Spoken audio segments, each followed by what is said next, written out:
Welcome to the Capital Gains Tax Solutions podcast, where we believe most high net worth individuals, they struggle with clarifying their capital gains tax deferral options, and not having a clear plan is the enemy. Using a proven tax deferral strategy such as the Deferred Sales Trust and sometimes the Delaware Statutory Trust is an amazing way for you to exit highly appreciated assets, defer capital gains tax so you can create and preserve more wealth. Hey, I'm your host, Brett Swarts, and each episode I'm bringing on some of the best real estate, financial, wealth, and business minds in the world, where they share their ideas, deal stories, and inspiration. So together we can make complex tax deferral strategies simple, passive income plans achievable. Hey, I'm excited about our next guest. He's out of the great state of California. He's actually out of the San Jose Bay Area, where I'm actually originally from. And he's focused like a laser on helping people who exit investment real estate defer capital gains tax using what's called a Delaware Statutory Trust. Please welcome to the show with me, James Yoder. James, how you doing? Doing good. Thanks for having me. Absolutely. And for our listeners getting to know you for the first time, would you give us a little bit more about your story and your current focus? Well, I grew up in the commercial real estate world. So my father was a CBRE guy for 30 years in finance, so I kind of grew up learning the business as I learned to walk. But I came into hard money loans after graduating college, took a lot of real estate law type stuff, and ended up in the loan business. So loans and laws kind of made a little bit more sense to me. And then after graduation, started looking into the leasing, came into commercial real estate doing leasing, and then I ended up, as we do, end up in sales, 1031s, and finding new benefits there. So I help people avoid the tax man, and I had a lot of clients. I was at Colliers International for roughly 5 years, and had a lot of clients that were trying to do the same thing that now with Delaware Statutory Trust, we're able to finally provide. Amazing. And, I believe we've all been given certain gifts in this life, James, and these gifts have been given us to be a blessing and help to others. So once you go back to the younger San Jose days, right? And what are the one or two gifts that you believe you were given, and how does that help how you help and bless people today? Well, I may have the gift of gab, I've been told. That's a good question. So I got lucky and met my high school sweetheart, and my wife and I have 3 little monsters running around, and just one that was born last week. So it was finding a good environment to run with people in, and I think that was what I was blessed with, was a good community of people that till this day I have a network of friends that I've been together for 20 years or 30 years now, time's flying, but we've been there for each other, and so I've been blessed with a good community, and then also being able to talk to people is not the worst thing in the world. Excellent. Being able to talk to people, a gift of gab, and a good community. Those are great gifts. And so now let's focus like a laser on the number one secret to growing wealth with the Delaware Statutory Trust. So what is the number one secret to growing wealth with that type of DST? Growing wealth, basically what a DST started out, and I think that's the focus. When I came into the DST world, I started with Kings Barn in 2020, and the DSTs were roughly doing about $2.5 billion annually. And now this year to date, we're roughly about $8 billion. So it's really taken off. We were a backup strategy a lot of the times when we first came out, and then, or hey, if you have leftover cash flow in a 1031, it was a great option to just make sure that you're dealing with it.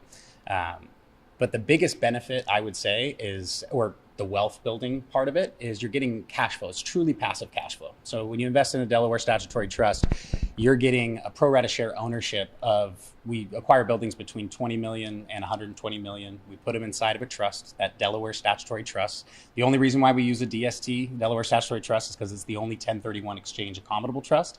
So we put it inside the trust, we put reserves on there. We're not only able to do capital calls, if you're familiar with that, 2007, 2008, where a lot of deals blew up that were tenanting ticks and partnerships, et cetera. If one person had a problem, we all had a problem. This DST gives another layer of kind of risk deferral to the investors who not necessarily know all the different investors that are coming into a trust. So. Excellent. Yeah. So you can have the capital gains tax deferral for exit investment real estate. Mm-hmm. It's truly completely passive, right? Mm-hmm. You're just a percentage owner in the trust. And also they've cleaned up what was the TIC days, right? The tenant in common days, where it was a lot of people got hurt. And so it sounds like they have the reserves in place to keep those protections. Is that a fair summary so far? Yeah, that's it. And we're a sponsor. So that's what you call us. We're directly with the sponsor. Myself and Forrest Serrato, who's also the regional vice president in Northern California, we both really focus on the individual, because every deal is going to be different, but every solution that we provide is pretty paralleled with each other. So if they need a, say, bonus depreciation and they want to take advantage of that, we do a cost seg analysis on every single product that we do before we put them in. We do a little bit extra reserves on every deal because we are a little bit more conservative. Let's say we don't use the reserves. well, we still give that back to the investor. We've never sold at a loss. We've never missed a distribution so far. Kings Barn really puts its real estate hat on. We're not a DST. The T stands for trust. Trust is a security. I am not a securities broker, but right now in California, we have a loophole. And that's what Forrest and I really focus on, is talking to real estate brokers and their clients in California. So we are the only only sponsor that pays real estate brokers 3% on any equity they bring into our DSTs. That's incredible, right? Yeah. Because in the past, you'd have to get your Series 22 or 63 or 7 or different licenses and then be on with a broker dealer in order to get paid the securities fees, which is part of what a Delaware Statutory Trust is. Mm-hmm. But what you're saying now is that if you're a real estate broker in California, and I believe also if the client's inside California, right? Yep. And it doesn't matter where the property they're buying, but if you refer the business to you as the sponsor, you're able to pay a 3% commission on whatever equity they put in. Is that a fair summary? Exactly. And straight from escrow. There's nothing. You can close right away. So a beautiful part is we've already bought this with our own cash. We've already signed we sign a 10-year CMBS loan typically. We sign all the carve-outs of the loan. We place it in there. So it's truly passive, also non-recourse to the investor. But then when they're able to exit, it's not like a REIT where you're stuck in and the only thing you do is upreit. When we're done with the DST, after that, like I said, we signed a 10-year loan. Our strike zone is about 7 years when we sell. And when we sell, they retain the same 1031 benefits that they had going into the DST. So they could go with you on another deal, or they could even go by themselves in their own deal. Go get a Walgreens in New Hampshire in 7 years, or roll back into another DST. We have great rollover. We have people like getting paid at the beginning of the month. Absolutely. Now, you mentioned the first answer to this is that it's really starting to shift. It used to be kind of maybe a secondary option, but now it's more of a primary. I think part of this is part of the largest wealth transfer in the history of the planet. It's this $32 trillion, which is the baby boomers. And a lot of that is tied to commercial real estate and investment real estate. And they're just ready to be, completely passive. They don't necessarily want to buy a triple net Walgreens by themselves per se, which that location could go out and that could be a problem or a challenge, right? So with a Delaware Statutory Trust, with a bigger deal, maybe an even more secure lease, talk about maybe some of the more safety that's built into some of your guys' deals. Yeah, so every deal is different. We're not pigeonholed into only having office buildings or only medical, although we did a ton of medical. We were the largest owner for Cineas and DaVita dialysis centers for a while up until a recent medical disposition, but portfolio disposition that had medical in it. But we look at every deal and underwrite, are they happy? Like right here in Roseville, where we're having our interview, across the street is Lava Ridge and Olympus Park and Douglas Boulevard. We have quite a bit of real estate here in Roseville. And all of those deals, they've actually done very well. We're a little contrarian in what we're buying. We're not buying downtown San Francisco. We're buying Roseville. So we had great, during COVID, we did amazing.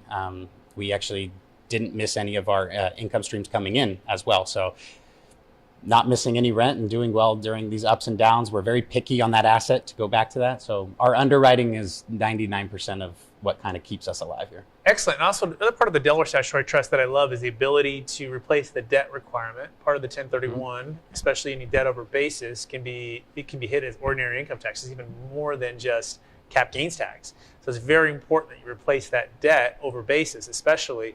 So talk about your LTVs in general. And then do you guys ever do zero coupon deals where you're getting very high debt? Although I've heard those are pretty much going away at this point because interest rates are so high. Talk about that state of the market there for zeros, and then also for how you guys are structuring deals with LTVs.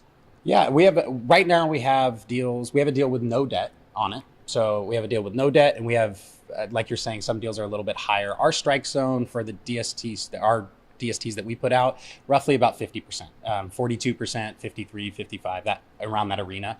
But we do have a zero, so diversification is very easy within DSTs. You could, if you want to have the exact leverage or debt that you are going into a deal with on the exit, we can customize it exactly to that debt leverage. But going back to your point, as long as the debt on their trade, say it's a $10 million property, they have $5 million in debt, they go into a DST, that 50%, $5 million is then off their name. It's the 1031 exchange is satisfied. There's no tax obligation, and then they're getting truly passive income. So, yeah. It's great. It's a beautiful thing because the deal's already closed. It's already structured. The debt's already in place. You don't have to qualify for the debt. You don't have to put your name on the debt. And essentially, you're just putting your equity into this position, sort of like buying a stock that's already in place, right? The deal's already in place. And so there's no really chasing 45, 180. Now, you need to identify it within the 45 days, and you need to close it within the 180. But you could close on a property today and put it in 1031 tomorrow and close on the Delaware the next day. I mean, that's how quick it can go, correct? Exactly. And I think the underwriting is a big part. We have something called the document vault on all of our properties. It's a soft copy of all the due diligence that we've done in acquiring an asset. We put it inside there. The investors get a login and the brokers get a login. Financial advisor, what have you, anybody can see it. But it's all the due diligence, from the environmental to the loan docs to the leases, everything that you'd need in your normal spot, right there and available. So you're able to do your due diligence. And if you have clients that are really relying on that cash flow, say they only own one property and that cash flow determines how they live their life, they don't want to wait 180 days of sitting in a 1031 exchange accommodaries bank account investing it themselves. They want to make that money work for them. So it's a way to get money right away. And we prorate it back to the day they invest. So if they close their escrow on the 17th, they go into us on the 18th, we prorate our payments back to the 18th. Who's the Delaware Statutory Trust not for? You know, it's not for a specific type of investor. It's not really yes, there's a lot of age specific, which is more on the financial planning side. So, I mean, if you're looking for more risk and you're looking for a lot of appreciation and an upside and a strategic add value deal, and that's your style, and you're looking to make double your money, DST is probably not for you. But if you are in California and you bought in the 70s and now there's a bunch of extra capital, you have low debt leverage, but you're not necessarily getting that cash flow in, you're maybe getting 1%, 2%, 3% of your money if you're lucky, and still dealing with tenants, toilets, and trash, if you will. And now you're able to really kind of put your hands up, get passive income. We have great property management as well. So you don't feel like you're completely gone. Every month you get a property management report that shows you exactly what's going on. It's almost too much information, but it's a lot. It's there for the people. Excellent. So I'm hearing it's not only a tax flow play in the sense of capital gains tax deferral, it's also a cash flow play, typically increasing the cash flow and then leaving the toilet trash and termites and all of that stuff. But as well, it's not necessarily going to hit the home run. You might maybe like the single or the double, the preservation mode. Is that a fair summary? People can use it for preservation mode. That's typically the people that have a trade where they hit that 45-day window and maybe they have a property that they really liked and it fell through or it looks a little shaky. They can put us down as a backup. It's not necessarily their first option, but they're not going to pay taxes. And in 7 years, 5 years, 6 years, whatever year that we sell it at, then they're in that same position that they were before, and they can go out and go, okay, thanks for saving me with the DST, giving me cash flow for 7 years that I wouldn't have got. And now I can go do that other thing. So, excellent. Yeah. So we're speaking with James Yoder, and he is a Delaware Statutory Trust expert. And so the key is having a team of experts that you can rely on. Henry Ford had a Rolodex, and this Rolodex will be all the people that are helping solve the problems. So if you have a 1031 exchange you're running out of time, and or you're looking for a way to defer capital gains tax, not having to do it all yourself, and being more passive, a Delaware Statutory Trust could be a great fit for you. That being said, James, we're running out of time. Are you ready for the lightning round? Yes, maybe. Okay, if you go back to your 25-year-old self, what's the one golden nugget and make sure to tell yourself to do?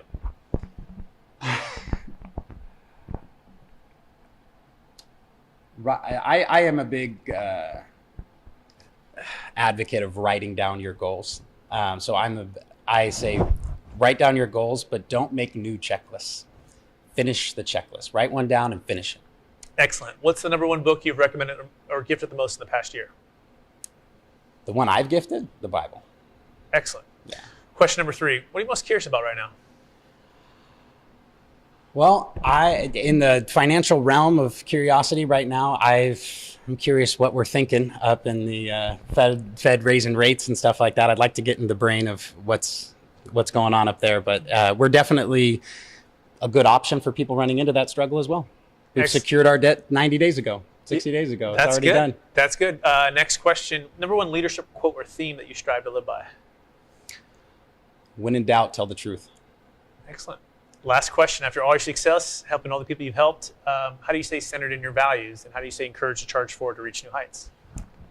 Well, like I mentioned, I have a family and 3 little monsters at home. So I think focusing on the things that are important, and focusing on making work a very important part of your life, but also making the other important parts of your life not overshadowed. Excellent. James Yoder, I want to thank you for being on the show and sharing your expertise with us on the Delaware Statutory Trust. I want to encourage you to keep using your gift of gab to connect with people and create community to help people create and preserve more wealth with 1031 exchanges and Delaware Statutory Trust.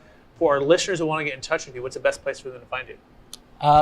James Yoder, Kings Barn. We're based in 350 West Julian in Little Italy in downtown San Jose. So if you're a local around there, come by. We'll have some Italian food and come by the office. But if you look it up online, we're at Kings Barn again. James Yoder. I'm James.Yoder at Kings Barn. You can email me or my information's online. Pretty easy. Awesome. Thanks, James. I also want to thank our listeners for listening to another episode of the Capital Gains Tax Solutions Podcast. By the way, we're also streaming on Expert CRE Secrets Podcast. So if you're checking us out there as a broker, this is especially in California, you've got to get with James and you've got to know that you have this option. What an amazing opportunity to work with somebody that can pay you a 3% commission on the equity that's placed for any California agents that are looking for Delaware statutory trust. But you got to get with Kings Barn and get into one of their deals. But also, if you're looking to defer capital gains tax, looking for an alternative to a 1031 exchange, you can also check out capitalgainstaxers.com, where you can defer capital gains tax on primary homes, businesses, cryptocurrency, and investment real estate. Capitalgainstaxers.com. Thanks so much for listening, and we'll talk to everyone again real soon.